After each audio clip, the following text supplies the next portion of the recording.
Welcome to the Current Report podcast. I'm Cece Woods, investigative reporter at thecurrentreport.com. And I am here with my co-host, Prime. Yes, how are you guys? Well, there are multiple of us over here. Yeah, right. Yeah, exactly. Anyway, how are you doing? Everything's fantastic. Everything's fantastic. You've had a definite busy week for sure.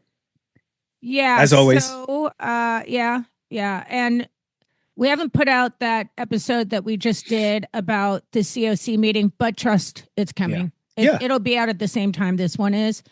And you need to go back and look at that episode or look for the episode because we're going to have an updated Deputy Gang article that everybody needs to read. Oh, yeah. And the Ben Torres trial thing, that's not over yet. It's gonna, well, they said it was, but I think it's gonna come back. So okay, I got some intel on that. Anyway, good. All right. So the article we are talking about is my latest article on the explosion and the missing grenade.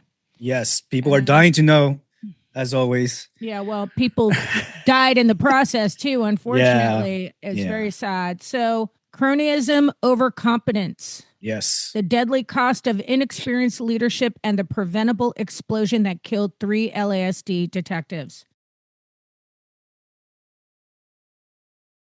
Yes. Now, first, let me just start by saying that this is not a bash session.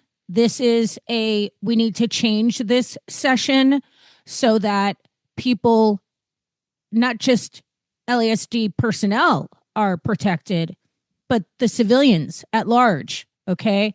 Because the extensive investigating that I did and the amount of people that I talked to in the explosives community, right?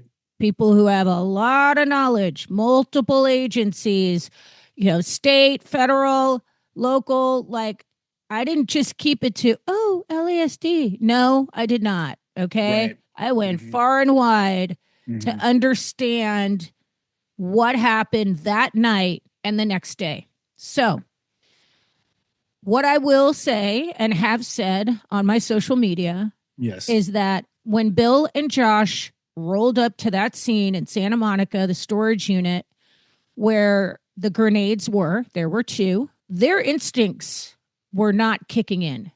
And that is first and foremost. As a woman, I have instincts. I ignore them sometimes and get into the worst relationships because of it. Right? Yeah.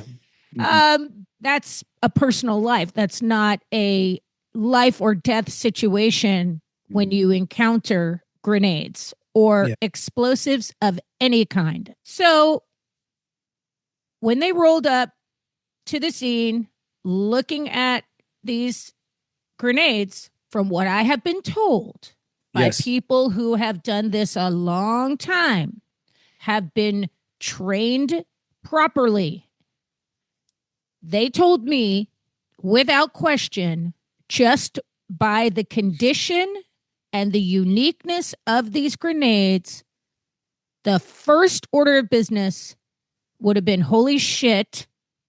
Trust me on the holy shit part. Right. Call the military. Okay. Oh, this is not CC's world of making shit up. Okay. This is legit, very established people in the explosives world. Okay. Okay. the way they explained it to me is the people who are on bomb squad units throughout the county, federal, whatever, they attend and are trained by the FBI's Hazardous Devices School. Okay. That's what the name of the school is. Okay. Okay. And I mean, look, Josh and Bill could have gone to the FBI Hazardous Devices School. I don't know. But what I can tell you is that everyone that I have talked to has told me straight up, if they were applying what they learned in that school, the first thing is you always question when it comes to a military device like this. Yeah. You have to question whether it is live or not. And if you can't instinctively, there's plenty of other ways to tell. Like, I guess there's holes at the bottom of some of these grenades where you can see like some liquid there. Okay. There's like holes at the top where you can see if like a striker is, has been moved, or there's the pin. There's all kinds of things, right? Sure. Yeah. But if they had applied what they learned in this school or in their training, the first order of business would have been to call the military. And so the military has a division that is available 24 hours a day. As a matter of fact, it's the military EOD resources that are available around the clock. Explosive ordnance disposal. Okay, so it's the military's explosive ordnance disposal. So the uniqueness of these grenades, and trust me, they were unique. Okay. Because there are certain things that I can't divulge that would indicate to anyone looking at these. Instinctively, you would look at it. If you've had that training, or if you've had enough training, you will look at these grenades and go, above my pay grade. Okay. Call the military. Sure. Okay? Right. And so they did not do that. So that the instincts were not there when they first just eyeballed it. Okay. And then after the instincts were not there, on top of that, they read the scan wrong. Oh, no. So those are two things that went wrong that night. Okay. Now, from what I'm told, it's normal for these 2-man teams to go out and do their thing without a sergeant. When you've got one person who has only 6 years on, which is what I was told Bill Osborne, that's the amount of time that Bill Osborne had on the team. Okay. And then Josh apparently was, Josh Kelly Eklund, I believe, only had 3 years on the team. To me, just a civilian who's learning all about this because of this god-awful tragedy, that does not sound like a lot of time. It just doesn't, to roll out to these calls without somebody in a supervisory position to be able to make sure that all the T's were crossed and all the I's were dotted. And so from the get-go, the instinct, not there. The scan was read wrong. Oh, no. So on top of those two things, now, if they had somebody, a sergeant, especially when you're encountering a military grade device, for God's sakes, okay, a military grade device that has unique characteristics. It's not a toy. It's not something that's been kicked around and you can see like the tops. Like, it's not one of those things. So if you can see that, and especially if it's military grade and in the condition it was, somebody should have called a sergeant and said, hey, Sarge, we've got this in front of us. Sarge should have said, call you've got your checklist, call the military if they didn't already. So he should have followed up with whatever protocol they needed to follow. Okay. I see. Okay. From there, after they read the scan wrong, didn't use their instincts, didn't call the military, which, by the way, when this all went down, somebody did send me information saying that they did call the military. I even released a tweet that the military said, oh, we'll come in the morning. So somebody got that conversation wrong because I just confirmed they never called the military. And I'm just, Oh, wow. when I Okay. know the background of these grenades, I'm telling you right now, I'm blown away. Blown away. Right. Anyway, Okay. so Bill and Josh each take off in their own vehicles. Each Okay. one of them, from what I understand, had a grenade. And then the next morning, they show up at Biscailuz. And again, the absence of instinct is present yet again. Okay. Again. Okay. By now attempting to do some training exercise in the parking lot. From what I'm told, you don't do that. You just don't do that. And I mean, these bomb techs that I've talked to and ATF and blah, blah, blah, they've all told me, no, you like take it way out to wherever whatever area they normally do it, send a robot out there. Yeah, they're somewhere isolated, right? Yes, not in a parking lot. Yeah, no, yeah. Okay, and they thought it was, why not scan it again? Why not take more measures, more protective measures when you're dealing with shit like that? I just don't get it. I don't. One of them was going to keep the other grenade. After the explosion happens, and poor Victor Lemus, he just shows up for work, is standing there, trusting his colleagues. His partners, right. Trusting them. Yeah. And he ends up dead over it. Because their instincts, but there were two people who were not using their instincts. Yeah. 2 people undertrained. It took out 3 people total. Now, Cece, do you think this is, I mean, I don't know if you could say this or not, but question just popped up. Is this definitely a training issue? Oh, yes. 100%. Okay. Everybody that I've talked to, and I've talked to many people. Okay. And every one of these people have told me that LASD as a whole, I'm not going to say there aren't individuals who are absolutely super fabulous at their job as a bomb tech. Yeah. You guys, I give you all the credit in the world. Like, that's a dangerous fucking job. And I'm really here to try to help, to try to look out for you guys. And they have told me that LASD is woefully undertrained. Oh, man. Woefully undertrained. And, that it's just heartbreaking because 3 families are now without a father, a husband, a brother. It's like a friend, like sons, and it's just it's a tragedy. It was preventable. And so, to make matters worse, the explosion happens.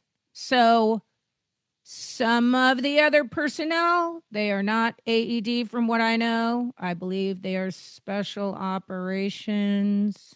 Okay. I don't know. One of those. Right. Another division, right? Something else. Another unit, rather. I think the bureau, not within the unit, something like that. Okay. Okay. I haven't double checked. I have names. I know who they are, but I haven't double checked. I got too much information in this blonde brain of mine. Anyway. Right.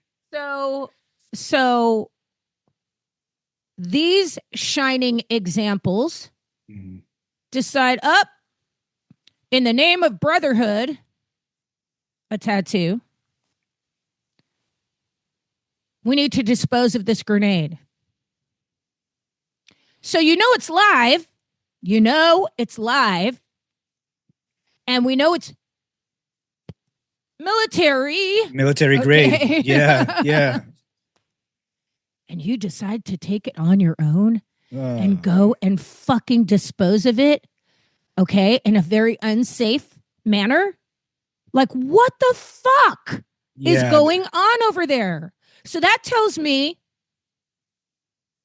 there is absolutely no leadership and people just run amok doing whatever the fuck they want.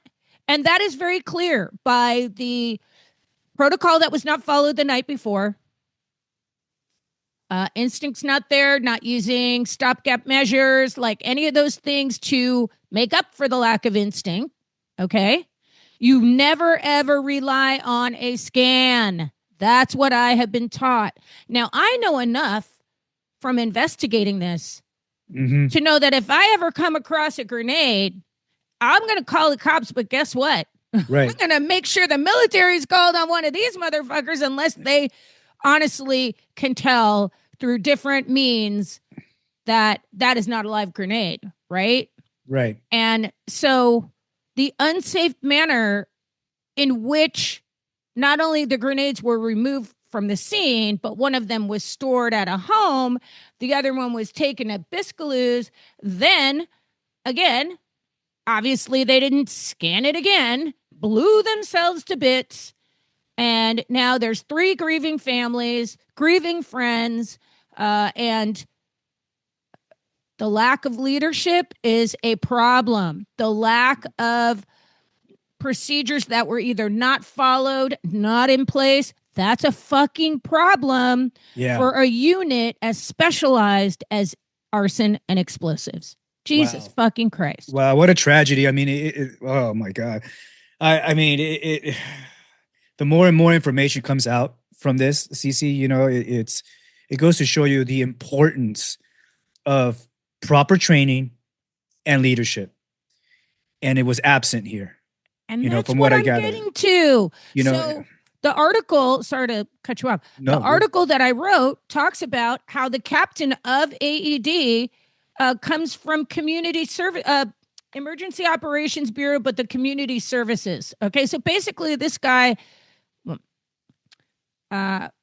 multiple people who have emailed me called him a party planner. Okay. He's in charge of events. Okay. Yeah. So they call him a party planner. Okay. I get what they're doing. Obviously, they want to keep this guy around for the Olympics. I get it. But put him in charge of another fucking unit, for God's sakes. There aren't enough guys at SEB, homicide, major crimes that at least they understand the high stakes situations, and their brain works differently than somebody who's involved with large scale events. You know what I mean? Yes. How do you not find somebody within that pool of people and bring them in to be captain? Why would you put somebody in charge of community events or big events or the Super Bowl to run arson and explosives? I don't get it. I just don't. And okay, even if he doesn't have arson and explosives background, which I definitely think that should be some type of training. Prerequisite. Yeah. Am I wrong in thinking that? I mean, I would imagine so. I mean, I would. It makes sense to me, but then again, this is all flabbergasting to me. You know, I really don't know really what to say on that. You know, I would imagine that would be a prerequisite, to be honest with you. Well, okay, let's just say because the mass exodus that has been occurring under Robert Luna, that pool is smaller. Okay, I get it. It's getting smaller. Yes, absolutely. It is. Mm-hmm. But still. Yeah. This is a highly specialized unit. Yeah. You have to have an understanding and the brain span, you know, the just your head has to be able to wrap around the information and understand all the different things that need to be put in place to make sure that tragedies like this don't fucking happen. Yeah, it requires a particular type of not only personality type, but also cognitive function to understand the complexities of all of this, right?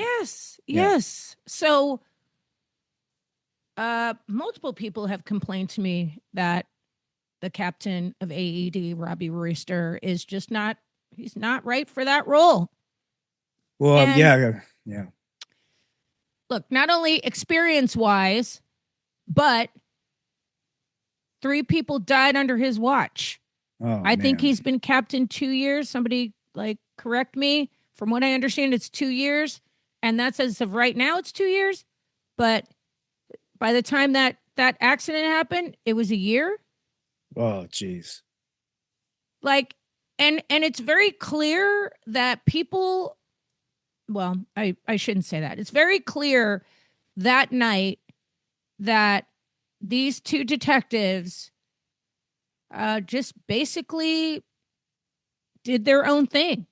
And from what I understand, the supervision would have been key to saving their lives if all else is breaking down, right? Yes. Checking in with your sergeant. Hey, Sarge, I found these 2 grenades and let me send you a picture. Or the Sarge should have said, send me a picture. Or the lieutenant or the captain, whoever the fuck should have said, hey, let's troubleshoot, right? Yeah, right.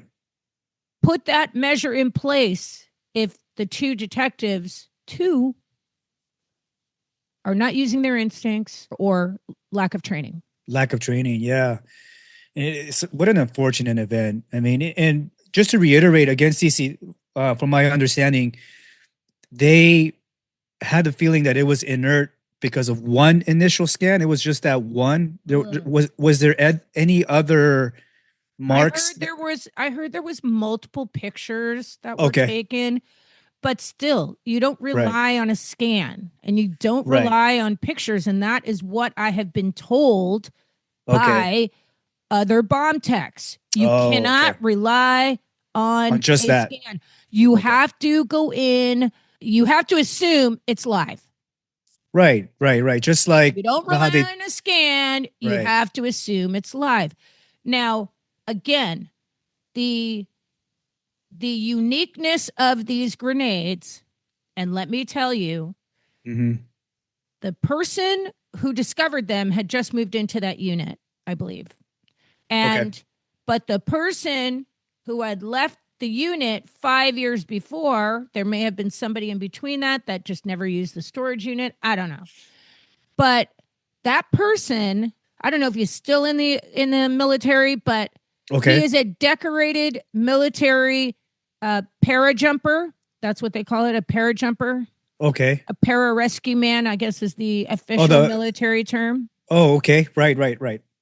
And they, ATF and LASD, located this guy on a boat in Marina del Rey. He voluntarily said, come on in, check my stuff out. He had a lot of ammunition there, no other grenades, but this guy is tied to multiple branches of the military and multiple government agencies. Oh. And I'm telling you right now, the info tied to those grenades, it is way out of my comfort zone. And I will stay in my little LA County playpen. Okay. Right. If Washington, D.C. needs me for a couple of things here and there, I'm good. But I want to stay in my own playpen. Okay. Right. I'm not interested in being Candace Owens or, Megyn Kelly. Right. No, thank you. Right. Yeah. So, but anyway, so we'll see if heads end up rolling over the very unsafe disposal of the second grenade. We've never been updated. We were told when the press conference happened, Luna said to everybody out there, we just got our report from the ATF and there is a second grenade missing. We received an update on the ATF's post-blast explosion investigation, and based on the ATF's expertise and the combination of physical evidence and debris recovered at the scene, they have determined that one of the 2 grenades taken into custody detonated on Friday, and one of the grenades is unaccounted for at this time. We got crickets since then. Yeah, I haven't heard anything. There hasn't been anything that's been, initiated whatsoever. I haven't heard anything. There was no briefing.